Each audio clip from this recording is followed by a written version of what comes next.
Friends ఈ వీడియోని చూసే ముందు ఈ వీడియో మాత్రం తప్పకుండా లైక్ చేయండి, అలాగే మన ఛానల్ని సబ్స్క్రైబ్ చేసుకోండి, పక్కన ఉన్న బెల్ ఐకాన్ మీద క్లిక్ చేయండి, మీకు ఆల్ నోటిఫికేషన్స్ వస్తాయి. తర్వాత కామెంట్ సెక్షన్లో మాత్రం దిస్ వీడియో ఈజ్ అమేజింగ్ అని టైప్ చేయండి.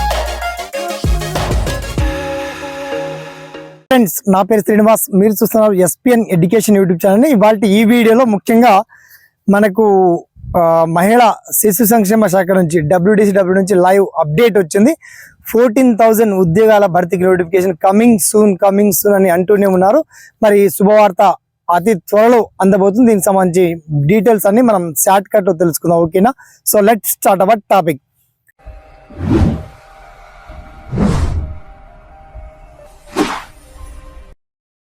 సో ఫ్రెండ్స్, మొత్తానికి తెలంగాణలో ఒక 14,000 అంగన్వాడీ ఉద్యోగాల భర్తీకి నోటిఫికేషన్ రిలీజ్ చేస్తామని చెప్పేసి ముఖ్యంగా మహిళా శిశు సంక్షేమ శాఖ మంత్రి, women's and child development department నుంచి అప్డేట్ వచ్చింది. ఆల్రెడీ ఇచ్చి ఒక వారం 10 రోజులు కూడా అవుతుంది, ఇంకా నోటిఫికేషన్ రిలీజ్ అవ్వలేదని చెప్పేసి చాలా జిల్లాల నుంచి చాలా మంది అభ్యర్థులు అడుగుతున్నారని.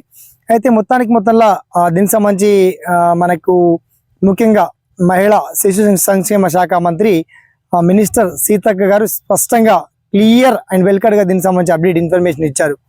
సో మొత్తానికి ఒక 4,000 మినీ అంగన్వాడీ కేంద్రాలను అయితే అప్గ్రేడ్ చేస్తామని చెప్పేసి, అంటే చిన్న అంగన్వాడీ కేంద్రాలకు భవనాలు కూడా లేకపోవడం, అక్కడ స్టాఫ్ కూడా సరిగ్గా లేకపోవడం, ఇలాంటి అద్దె భవనాల్లో ఉన్నటువంటి మినీ అంగన్వాడీ కేంద్రాలు ఏదైతే ఉన్నాయో ఈ 33 జిల్లాల వారి ఉన్నటువంటి అన్ని అంగన్వాడీ కేంద్రాలు కూడా అప్గ్రేడ్ చేస్తామని చెప్పారు. మిగతా అంగన్వాడీ కేంద్రాలు కూడా యాజ్ స్టాఫ్స్, అంటే ముఖ్యంగా జాబ్స్ ఏంటి సార్ అంటే type of jobs, Anganwadi teachers కావచ్చు, mini Anganwadi teachers, Anganwadi worker, Anganwadi helper సంబంధించి ఈ నోటిఫికేషన్ మనకు అప్ కమింగ్ సూన్ లో ఉంది.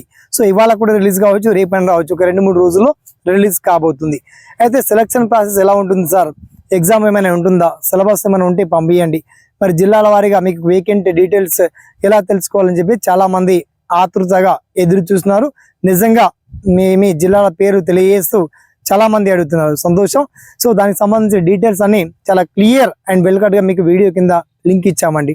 దీంట్లో good point and well point ఏంటంటే దీనికి ఎటువంటి అప్లికేషన్ ఫీ ఉండదు ఒకటి. తర్వాత కేవలం 10th క్లాస్ విద్య అర్హత కలిగి ఉంటే సరిపోతుంది. తర్వాత స్థానిక అభ్యర్థులే అయి ఉండాలి, ఓకే. 10th క్లాస్ పాస్ అయి ఉండి లోకల్ క్యాండిడేట్ సర్టిఫికేట్ తీయించుకోండి. క్యాస్ట్ రిజర్వేషన్ ప్రకారం వస్తాయి కాబట్టి క్యాస్ట్ సర్టిఫికేట్ ఉన్న వాళ్ళు, క్యాస్ట్ రిజర్వేషన్ ఉన్న వాళ్ళు రిజర్వేషన్, అండ్ బీసీ వాళ్ళు కూడా అందరు కూడా జనరల్ అయితే జనరల్ వాళ్ళు తీయాల్సిన అవసరం ఉంది. మిగతా వాళ్ళందరూ మాత్రం మొత్తానికి జనరల్ అభ్యర్థులు తప్ప మిగతా వాళ్ళు మాత్రం తప్పకుండా వన్స్ మీరు సర్టిఫికేట్స్ మాత్రం తీయించుకొని పెట్టుకుంటే చాలా బాగుంటుంది. సో ఆ నోటిఫికేషన్ రిలీజ్ అయ్యాక మనకు వారం రోజుల్లోనే సమయం ఇస్తారు కాబట్టి నోటిఫికేషన్ రిలీజ్ అయ్యాక ఎలా అప్లై చేయాలనేది చాలా అప్లికేషన్ ఫామ్ కూడా మోడల్ అంతకుముందు రిలీజ్ అయినటువంటి నోటిఫికేషన్ బట్టి ఆ మోడల్ అప్లికేషన్ ఫామ్ కూడా మీకు ఇచ్చాను, అది కూడా ఆఫ్లైన్ ద్వారా అప్లై చేయాలండి, ఓకే. తర్వాత మీ లోకల్లో, విలేజ్లో లేదా మీ మండల్లో వేకెంట్ ఉందా లేదా ఎలా చెక్ చేసుకోవాలి దాని గురించి చాలా స్పష్టంగా అన్ని జిల్లాల వారీగా క్లియర్ అండ్ వెల్కట్ గా మీకు వీడియో కింద లింక్ మాత్రం అప్గ్రేడ్ చేయడం జరిగింది. వన్స్ మీరు లింక్ చూశాక మీకు వచ్చేటువంటి ప్రతి డౌట్స్ ని కామెంట్ సెక్షన్ లో గుర్తించండి. సదా మీ సేవలో ఈ SPN education YouTube channel. Thanks for watching. జై